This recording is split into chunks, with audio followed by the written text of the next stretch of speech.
Good afternoon and welcome to Mike and the Hoss on Wolfeboro Community Television. I'm Mike Dene. And I'm Charlie Hossack. Our agenda today is some Kingswood sports, some Patriots, some Boston Bruins, and some Celtics. So, you ready to get started, Charlie? I'm ready, Mike. All right. So, the first thing that we wanted to talk about was some Kingswood sports and some updates on our local Kingswood teams. We'll start with ice hockey. We talked last week, the ice hockey team had 3 big games. Yes. To try to get them back into the mix. Yeah, definitely. How did they do? They went 3-0. No kidding. They did. That's So fantastic. They're in the playoff mix now. They did win 3 in a row. It's Kennett, Spalding, and Winnicott, all very good games. Mm-hmm. The boys played well. We talked a little bit about their injuries last week. Right. And Are they getting healthy? they're getting healthy. They've overcome some of these injuries, getting a couple kids back. Still missing a few. Yeah. But persevered through some difficult times, and that's a mark of a good team and some good coaching. Absolutely. We talked a little bit last week about some balanced scoring, and they started to get some scoring from some other kids. That's great. They had a nice game down at Winnicott the other night. We were down in Exeter on Wednesday, and Sam scored a couple games. Sam Denny scored a couple goals. Nice. And then Logan McAvoy added one at the end. Oh, there you go. So you so. get some other kids in the mix. What about how about that top line? You were saying Nick Potenza had moved back to defense. Have they switched that around at all? Nick is still playing defense. Okay. Coach Potenza is looking for ways to get him up on offense because Sure. he's quite the sniper, and the team is definitely has more offensive potential with him, Right. on offense, but they're a better team right now with him on defense. Okay. And so Coach Potenza is weighing that. He's got to say, okay, we might score some more goals with him on offense, but we might give up a few more goals too. And Sure. so he's picking the opponents and seeing. They got a big one on Saturday, which is tomorrow. Is that St. Thomas? St. Thomas. Oh, yeah. St. Thomas is 8-1. They're in second place currently, and they're a perennial powerhouse in Division II, and Sure. almost unfairly. Yeah, I hear you. You see that through all of the sports at all St. of Thomas. the, all of the sports. They get to pick and choose a little bit. And not exactly fair. Yes. For our local Division II teams to be playing teams that recruit a little bit, that I agree. Yeah. collect from a region.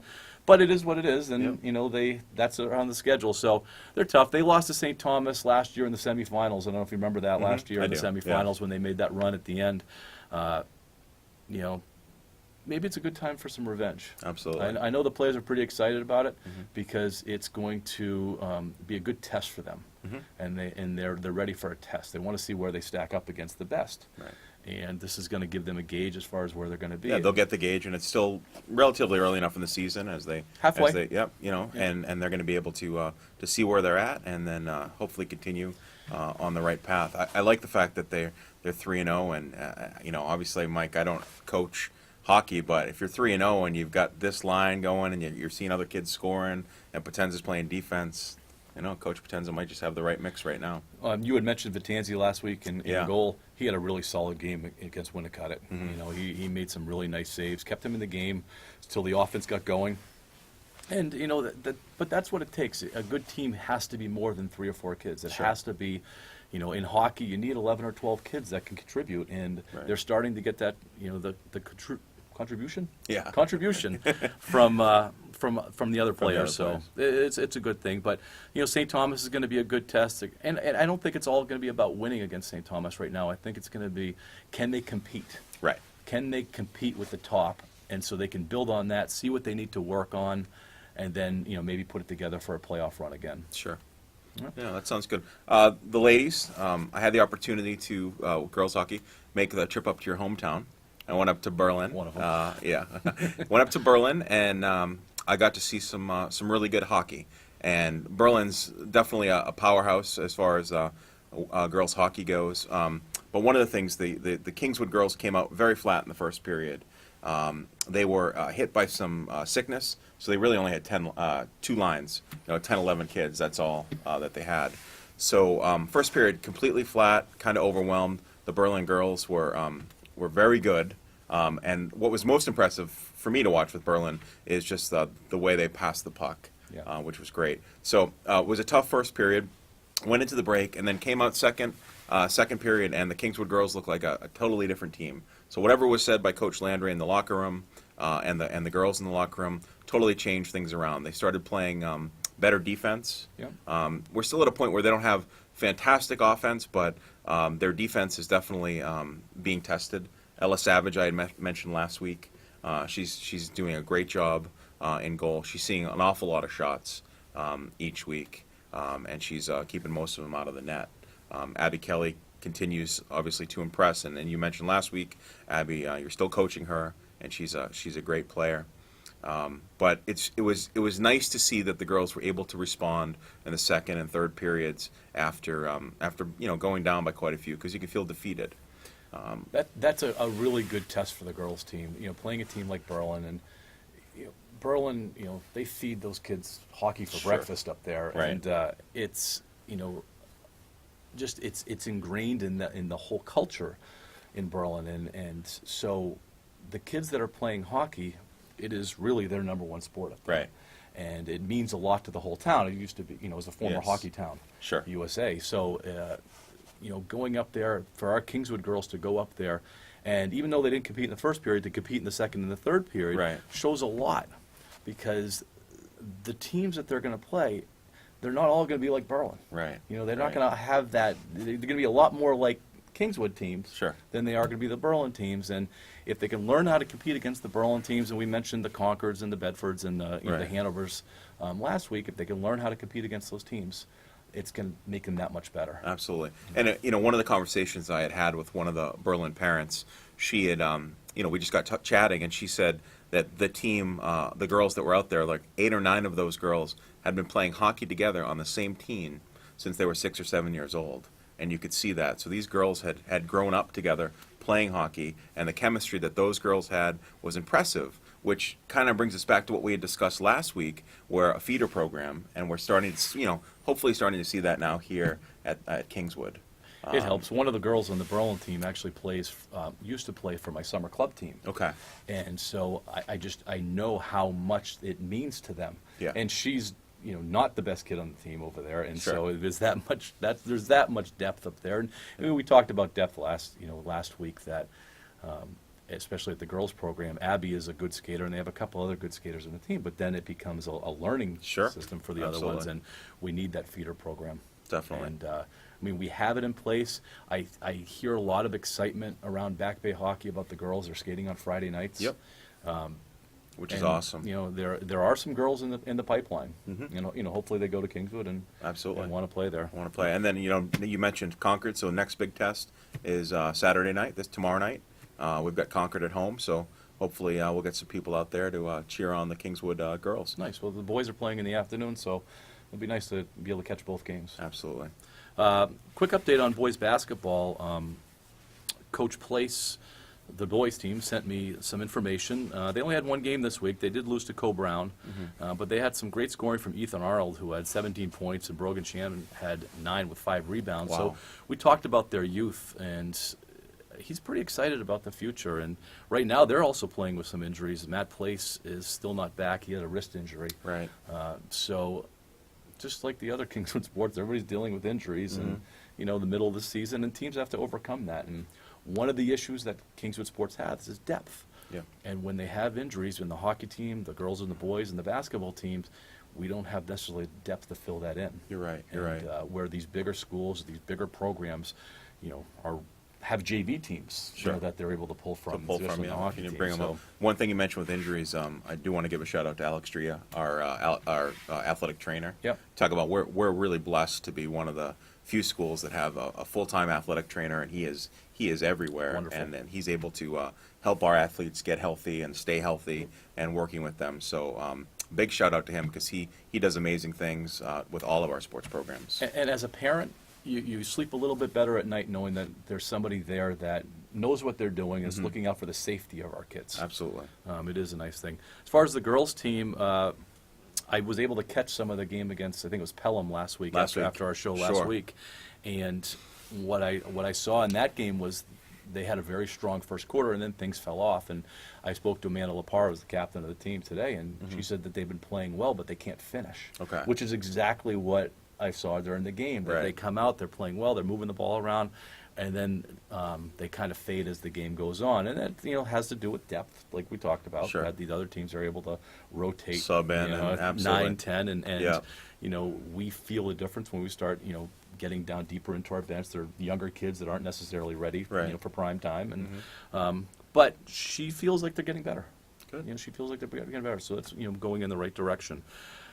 We were planning on talking about indoor track today, but we're still looking to get some information. Now we know that there's a relay team that is really good. Yes, really good. I mean, talking about they're going after the state record. Wow. So that's what that's That's yeah. pretty impressive for our small Absolutely. school to be looking at that. So we're going to try and get some more information for everybody for indoor track and also swimming next week. yes. Coach Al Rossi is going to hopefully give us some good information about the swimming. Yep. They travel over to Guilford. They do. They practice a couple days a week over Guilford at the hotel over there, motel over there, and they do that. And so those kids, the swimmers are totally dedicated because they're getting in a bus here, they're busing over 35, 40 minutes, getting their workouts in, and then they're all over the state.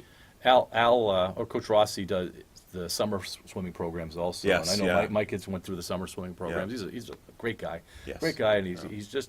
he has the right message for the kids. He wants them to be better. He pushes them along, but he also makes them enjoy swimming. Yeah, Which is nice. that's great. I said hotel and motel. It's actually the Gunstock Inn, so that's where they train.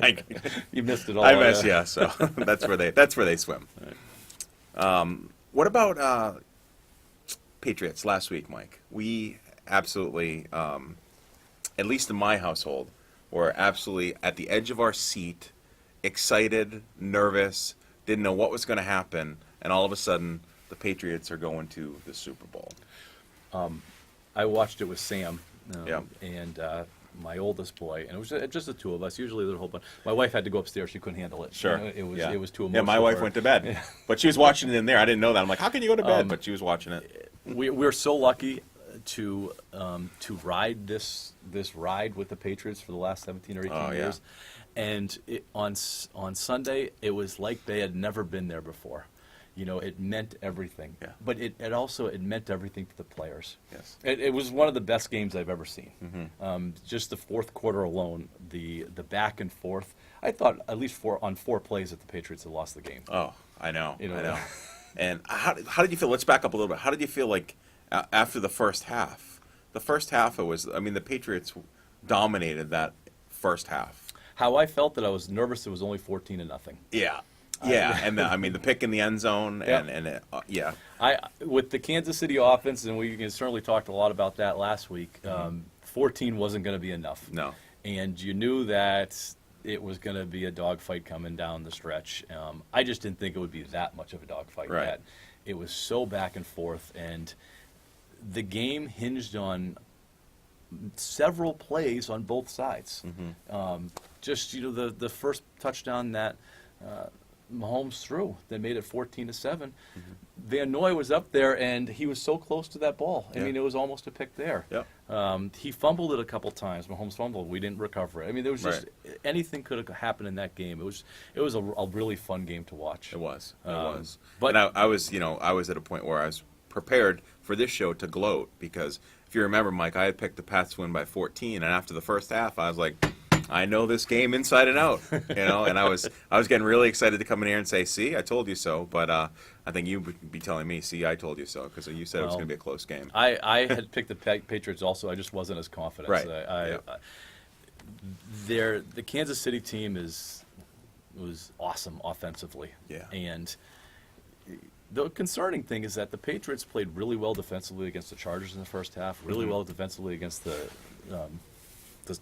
Chiefs in the first half, Right. and both second halves they really fell off. I don't know if it's the Patriots or these other teams are figuring them out. Making the halftime adjustments and But like in any NFL game, there's controversy, and Oh, yes. we wanted to talk about the overtime rules because yeah, it's a pretty foregone conclusion that if the Pats would have lost the coin flip, that they were going to lose that game. yeah. Whoever yeah. won Whoever the coin flip, yeah. Yeah, and we'll talk about Andy Reid in a minute because that's just saying he wants to recruit a good coin flipper, So Well, the Pats are 3-0 in playoffs on coin flips. yeah, So, yeah, and what was heads won it, and Yep. so which was interesting. So, do you think right now the overtime rules are fair? Yes, I think the overtime rules are fair because before, think about the old rules. The old rules were you kick a field goal, you win the game.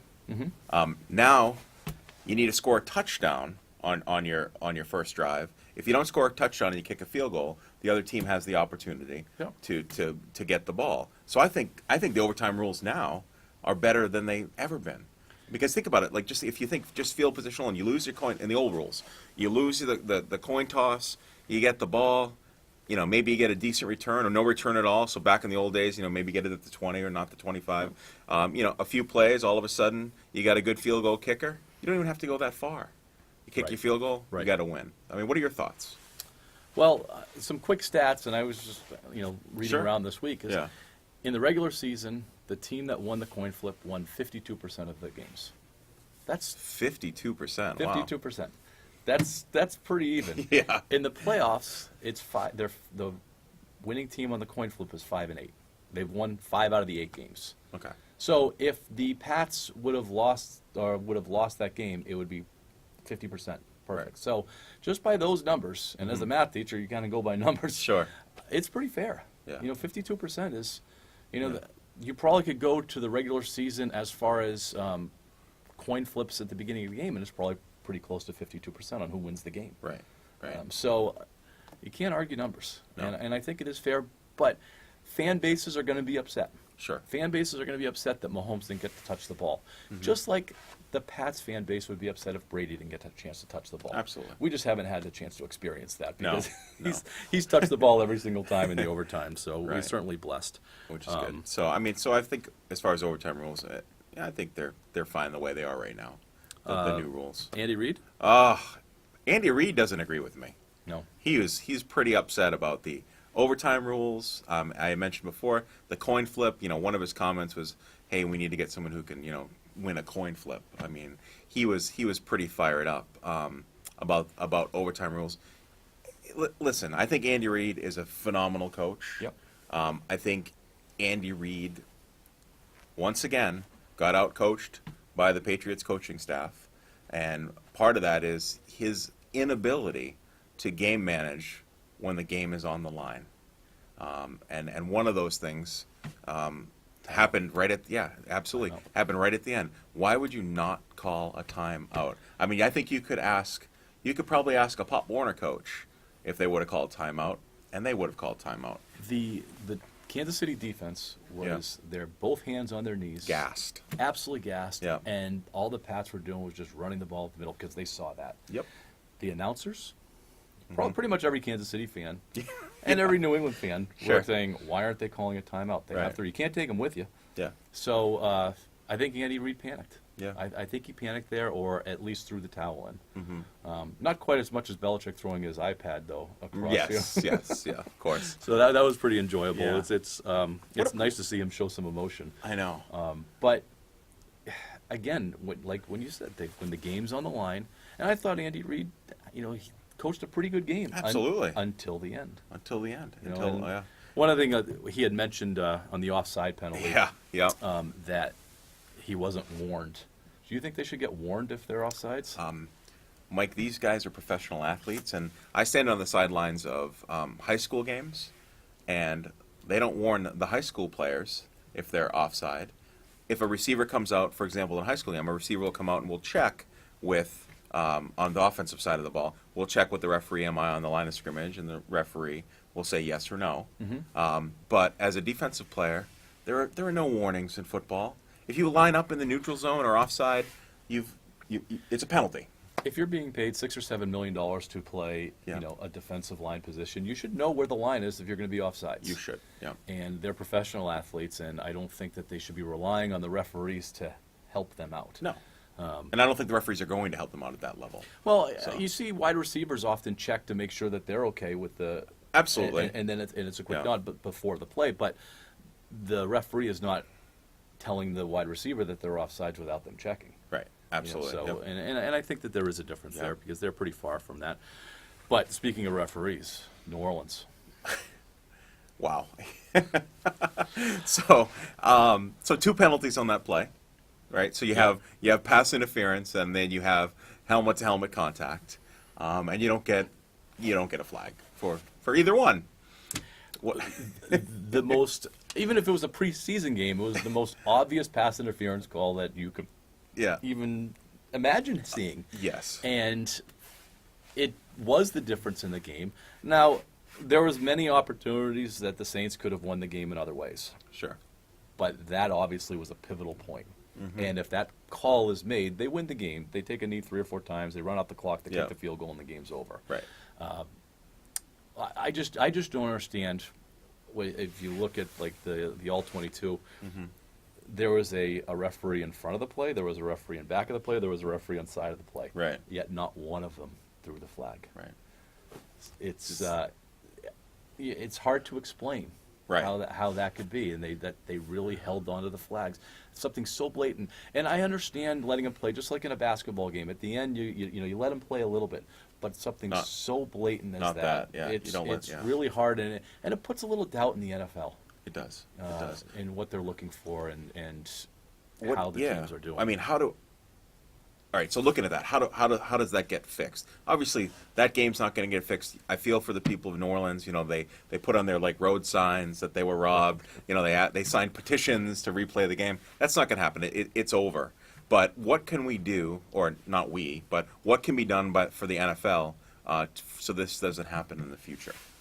You heard a lot of talk this week about instant replay on calls, and on the surface, it sounds great.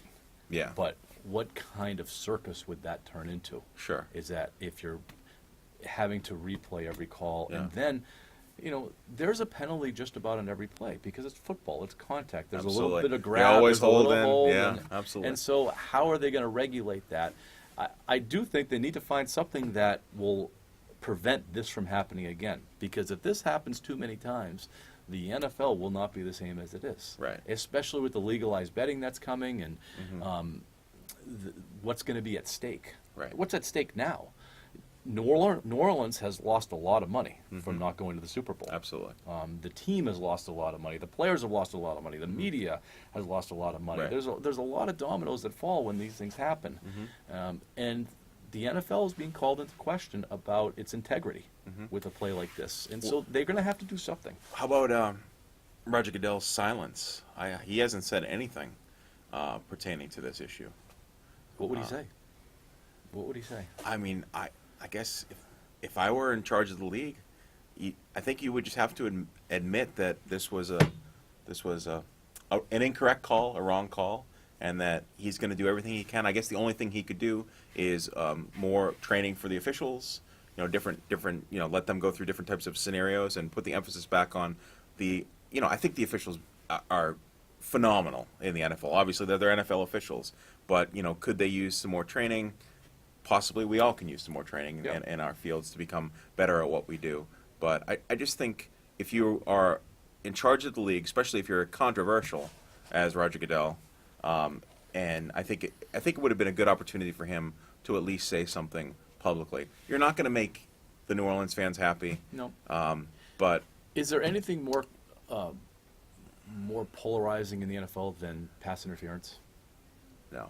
So maybe that's where the answer is going to lie, somewhere where we're not going to review every single play, but at the end of the game, a game-deciding play. Sure. That can get reviewed. Something blatant like that. Yeah. I mean, maybe I guess would it come from the sidelines? Would the coach have to request that? I don't want to use it as a challenge, but would a coach may have to make that request? Here's the thing that I don't want to happen. I don't want NFL games to last 5 hours long. No.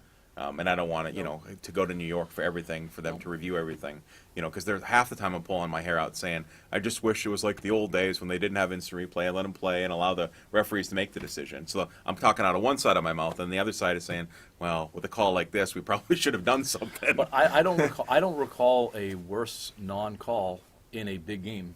I don't think there was one. I've been around a little while, and Sure. before instant replay, before anything, I don't recall a worse non-call in a big game like that. So they're going to have to figure out something because the integrity of the league is at stake. I agree. Next week, we are planning on doing our Super Bowl preview Oh show. my gosh. We haven't even. I can't wait. Yeah. We're so fortunate that our team that we follow and root for is in the Super Bowl on a pretty regular basis. They are. This is going to be their 9th time. Wow. Brady's And going for what, sixth ring? sixth ring. Yeah. You know, it was 13 AFC Championship games. This is numbers that Yeah. people can't really, It's just it's grasp. amazing. You know, so there's a lot of storylines that are in this game, and the biggest one is this going to be it for Belichick and Brady? Right. Yeah. We touched on that a little bit last episode, and all right. Pats are going to win, right? So let's just say the Pats are going to win. course. So Belichick goes out on top, Brady goes out on top. Do they retire, or is there more for them to go after? This is a hard decision for me. I don't know. Like, if you win it all, do you say that's it? I don't think so. Yeah. I think these two are cut a little bit different than the rest. Yeah. And I think there's just a pure enjoyment of being there. Right. There's an enjoyment of practice. There's an enjoyment of preparation. There's an enjoyment of roster building. And, for everything you read about Belichick, his life is pretty good. Yeah. You got the place on Nantucket. Of course. He's got his the boat, girlfriend, and all all that, this yeah, kind of sure. stuff. His sons are on his coaching staff. Right. And Brady has, he's really struggling with his life too. So, he Yeah. seems to be pretty happy, and Brady seems to be relatively healthy. Right. I don't think even if they win, I don't think this is it. Yeah. I think they're going to come back for a couple more. Yeah. That's why I asked you the question. I don't think it's it No, either. I I think they return. I think I think it's Gronk's done. I feel comfortable saying that this is the last game for Gronk. Yep. I think. Although he's played so well in the playoffs, he's like the Gronk of old in the playoffs. Well, and they saved him. They didn't Yeah. use him as much during the year. He's obviously been blocking, and what a great blocking tight end he is. Amazing. And he really is the difference in their running game, because most tight ends don't block like he does. Yeah. And he also is a threat in the passing game, so they have to respect that. And they're able to move him around a little bit too. But I agree with you. I think this is it. He's just not going to want to take that pay cut, Right. because blocking tight ends don't make the money that he's making. Right. So I see that happening. I see him being a big factor in this game, though. I do too. I do. Los Angeles defense worries me. They have a lot of stars in that team. The whole defensive line are top 10 picks. Absolutely. Yeah. And then you have Aqib Talib, who used to be a Patriot, and he was awesome when he was a Patriot. He was with a Bronco, and he played well against the Patriots. He knows their system.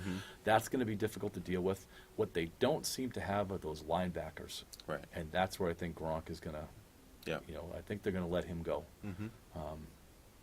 But, Belichick is good at game planning. And Sure he's is. going to figure out something. Yeah. There's, obviously in our Super Bowl show, we're going to talk about some other things, how we're going to contain Aaron Donald. Right. I mean, he's just an absolute beast. Just at the size and athleticism that he shows, and it's really a joy watching him play. Right. As Oh, a yeah. football player, you Love must really watching enjoy him. that. What about one of the things too is looking at this game. You've got old versus young. You've got experience. Does experience win you the Super Bowl? I mean, the Patriots they're there all the time. There's they're not going to be when they go to media day. It's not a big deal. It happens all the time. These young guys of L.A. are they going to be caught in the lights and like, oh my gosh? It didn't work for them last year, Yeah. so I'm normally I would say yes, but last year the Eagles were able to stay with them. So. Yeah.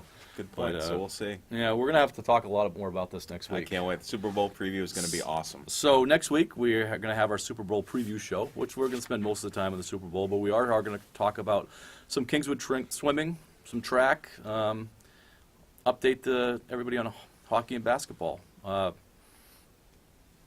So a couple things. We do have a Twitter account at Mike and the Hoss, so you can send some questions to us or some topics that you want us to talk That'd be awesome. about. Anything else, Charlie? Nope. All right. Anything else, Mike? No, I don't have anything else. So thank you for watching Mike and the Hoss on Wolfeboro Community Television.